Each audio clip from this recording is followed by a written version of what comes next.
ready to shake things up a bit. Today, we're diving into relationship advice, Mm, but maybe not how you'd expect.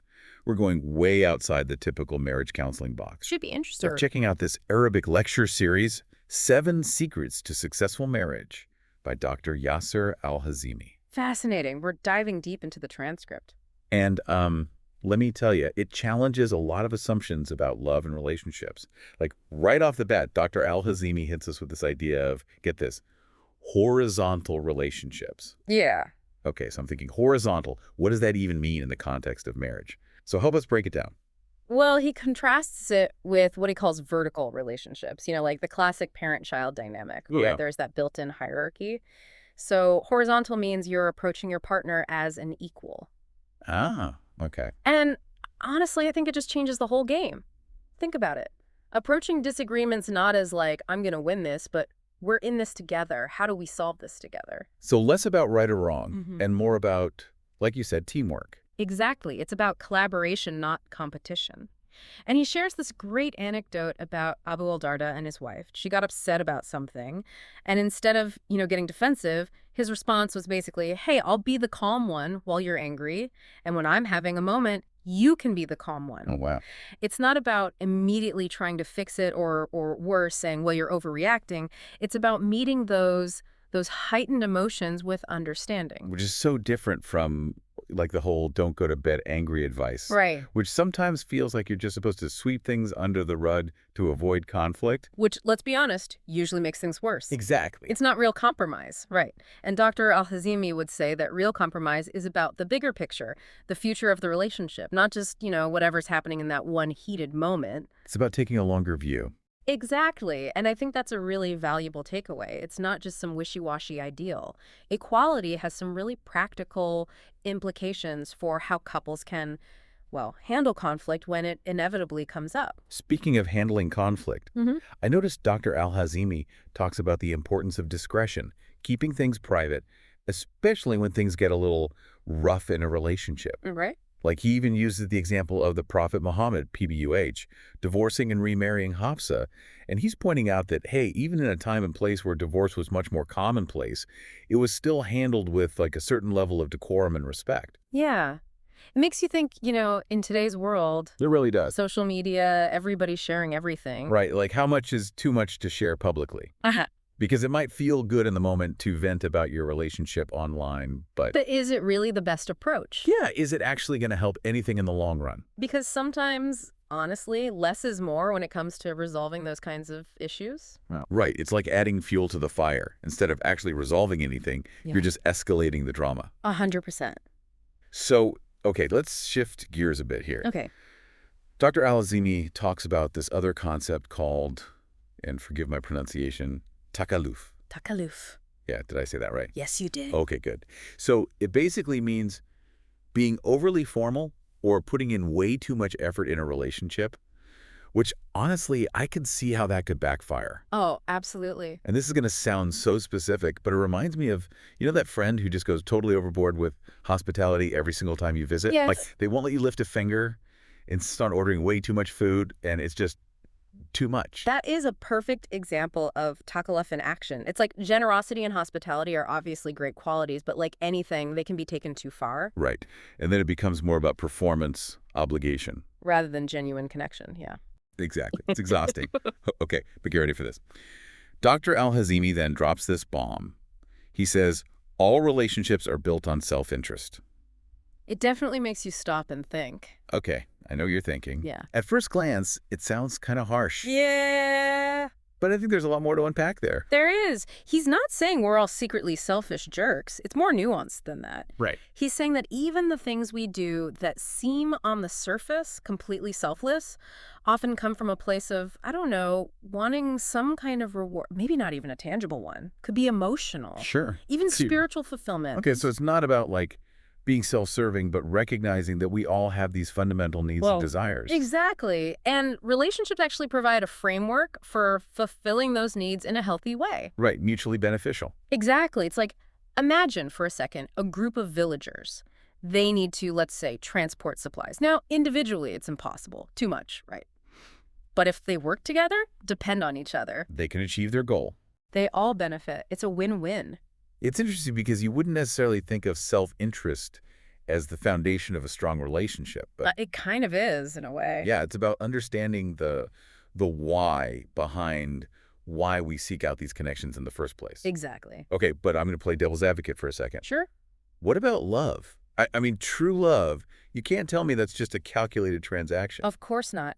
And Dr. Al-Hazimi actually brings up this brilliant analogy to explain that. Oh, okay, I love a good analogy. He says, imagine a group of porcupines huddling together for warmth in the winter. Mm. Oh, They need each other to survive the cold, right? right. But if they get too close, ouch, those quills are a problem. Okay. Yeah, I can see where you're going with this. So it's about finding that sweet spot close enough for that warmth, that support, but not so close That you end up hurting each other. Yeah, precisely. A delicate balance, just like any other aspect of a healthy relationship. And, this ties in perfectly with something else he talks about. The lifespan of a relationship and the potential pitfalls of becoming too close. But I think that's a good place to pause and pick up in part 2. All right, so we're back, Mhm. and I'm still thinking about those porcupines. Right? It's such a good analogy for relationships because, yeah, we crave that closeness, that intimacy, but like you were saying, Too much closeness can actually backfire. exactly. And Dr. Al-Hazimi actually suggests that, get this, the deeper the relationship, the shorter the lifespan. If, and this is key, if it's built on this foundation of unhealthy attachment. Oh, interesting. Unhealthy attachment versus like healthy intimacy. So what's the difference? Well, he uses this really funny visual of these students just like physically clinging to each other. Oh, yeah, I remember that. Like they're glued together, Exactly. And he's saying that level of intensity, it's just not sustainable. It's like, holding onto a fistful of sand. yes, the tighter you squeeze, the faster it slips through your fingers. So he's not saying we shouldn't want deep connections, but But there's a difference between wanting to be close and needing to be virtually inseparable. so how do we know if we've crossed that line? Like, what are some signs that a relationship might be veering into uh, unhealthy attachment territory? Well, Dr. Al-Hazimi points to a few red flags. One is this intense focus on the other person Okay. to the point where you're neglecting your own needs, your own interests. Your whole world revolves around them. It's like you lose yourself in the relationship. Yeah, And that's not healthy for anybody exactly. And it can breed resentment too over time. because you're sacrificing so much of yourself. Exactly. Another warning sign is, possessiveness. Yeah, wow. Jealousy, constantly checking their phone, trying to control who they spend time with. Feeling threatened by their other relationship. Exactly. And it's interesting because it ties back to that idea of self-interest we talked about earlier. Yeah. When our entire sense of security hinges on this one person. It's scary to think of losing them. Exactly. And then we can become possessive or fearful. It makes sense. The last thing Dr. Al-Hazimi mentions is this tendency to prioritize the relationship above everything else. Okay. Your work, your health, other friendships. It seems counterintuitive, but But neglecting those other areas of your life can actually harm the relationship in the long run. exactly. It's like they say you can't pour from an empty cup if you're not taking care of yourself. You have nothing left to give. Exactly. So yeah, it's about finding that sweet spot. Between Togetherness and individuality. dependence and independence. Yes, that balance is key. Because it's not about going from one extreme, like being totally enmeshed, To the other. like complete detachment, Exactly. It's about that middle ground, that space where you can be close. without suffocating each other. You got it. And that sweet spot, it's going to look different for every couple. And even within the same relationship, it'll probably shift over time. Right. What works in one season of life might not work in another. So communication is key, right? 100%. Being open, honest with each other about what you need, what you expect. That's huge. But talking about balance, it's interesting because Dr. Al-Hazimi doesn't just focus on the dynamics within relationships. He also talks about the balance in the number of relationships we have. Oh, interesting. So not just the quality of our connections, but the quantity too. I've never really thought about it like that. It's a really unique perspective. He uses this analogy, a house versus a train, to explain it. Okay. A house versus a train.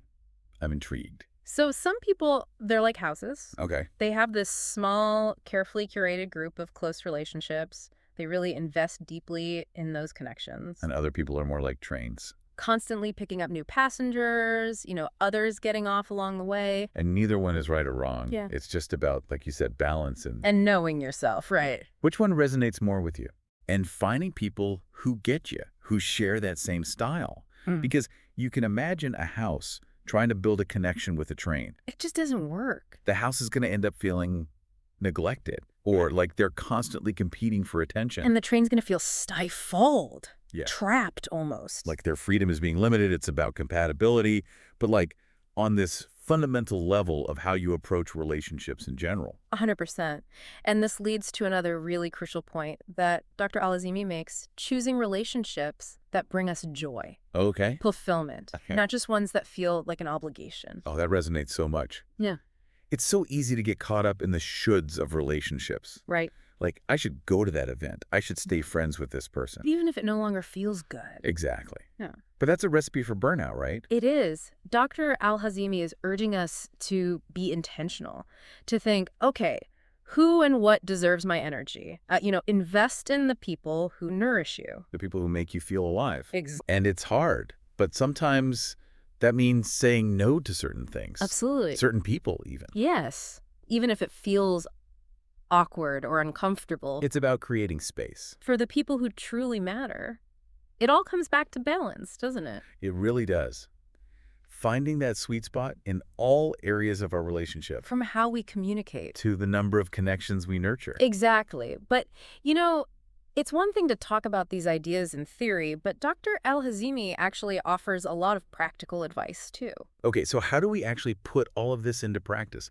I love that he doesn't just leave us hanging with these big ideas. Right. So much of what we've talked about is really thought-provoking, but I'm ready for the, okay, so now what part? Totally. And Dr. Al-Hazimi delivers, which honestly not every expert does, right? Right, some of them like to keep it theoretical. Exactly. But he brings it down to earth and gives us some really concrete steps. And I love that it all starts with, looking inward. Self-awareness is key, right? He's like, take a good, hard look at your own relationship patterns. Oh, I like that, like taking inventory of our habits. Yes. But in the context of relationships, like, are we always the one who bends over backwards to make everyone happy? Right, or are we constantly oversharing? Yes. Or maybe even the opposite, like holding back too much. Because we're afraid of getting hurt.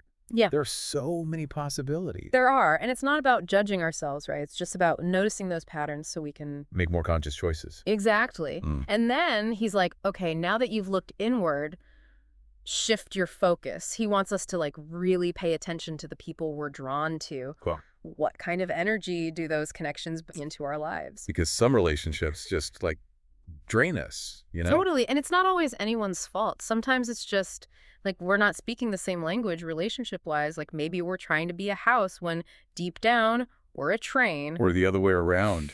Yeah. And it's just not a good fit. Exactly. And until we know ourselves well enough to know what we want and need in a relationship. It's almost impossible to find it, right? Exactly. And that's where boundaries come in, which Dr. Al-Hazimi also talks about. And this was big for me because I used to think that setting boundaries was selfish, I hear that. But really, it's about protecting your own well-being. Totally.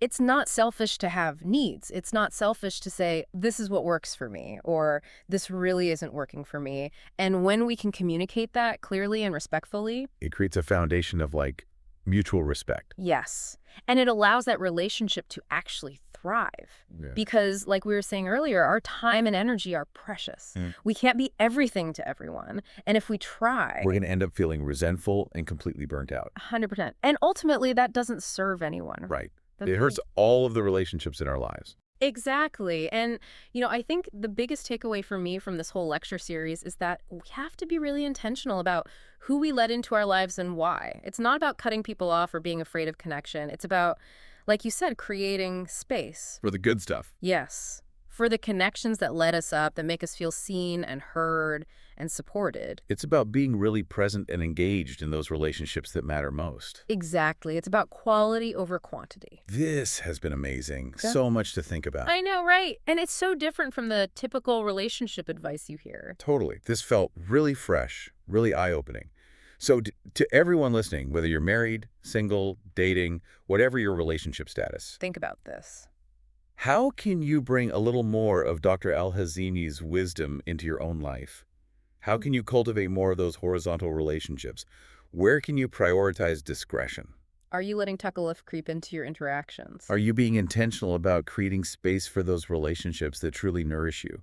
Because at the end of the day, It's about connection yes, building relationships that are a source of joy, support. and genuine love. Beautifully said. Thank you so much for joining me on this deep dive. I always learned so much from our conversations. Me too. Always a pleasure. Until next time, everyone, keep exploring those big questions and keep diving deep.